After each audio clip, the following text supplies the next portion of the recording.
Hey there, Wildcats. I'm Kelsea Campbell, and welcome to another TNH Weekly Report. Choose to Reuse started a petition last semester that will seek to end the sale of single-use water bottles on UNH campus in an effort to make UNH more sustainable.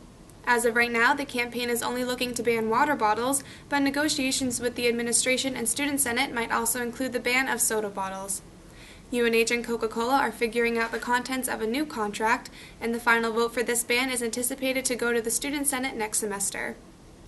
After the terrorist attacks in Paris, France last Friday, November 13th, UNH's Phi Mu Delta hosted a vigil full of prayer and remembrance for the violent acts across the world. A crowd of over 60 gathered around the Thompson Hall flagpole on Sunday, November 15th to participate in the vigil.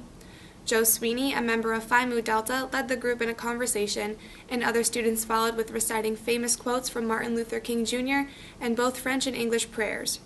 Participants also had the opportunity to write cards to be sent overseas. Two UNH professors, Carol Conway, an associate professor of Women's Studies, and Dr. Maria Brettschneider, a professor of Women's Studies and Political Science, were both in Paris during the time of the attacks. Conway was made aware of the attacks through a news channel broadcasting at the restaurant she and her friends were having dinner at. They were able to coerce a lonely taxi driver into driving them back into their city apartment, and remained awake for much of the night trying to process what was happening. Brettschneider was close to La Belle Equipe, a restaurant where one of the attacks took place, killing 19 people. Brettschneider left the area when emergency vehicles started gathering. Both professors are relieved and grateful to be back in the States safely. They were able to share their stories with the students at another vigil hosted by UNH on Wednesday, November 18th, in the Merklin Hall courtyard. 17 students chanted for divestment as they marched through the MUB and Union Court, across the MUB courtyard, and onto the Thompson Hall lawn. Griffin Sinclair Wingate, a coordinator of the divestment campaign for the Student Environmental Action Coalition, said the goal of the rally was to display student support for divestment before they meet with the administration. By the end of the semester, the group hopes to meet with the UNH Asset Allocation Committee to make their case.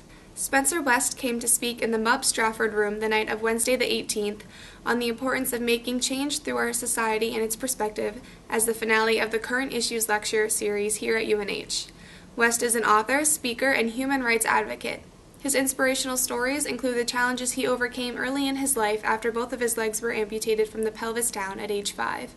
He spoke to all of the students about his accomplishments and encouraged them to not focus on the cans and can'ts in life, but rather the hows. Thanks for tuning into this week's report, brought to you by the New Hampshire. I'm Kelsea Campbell. Have a great week, Wildcats.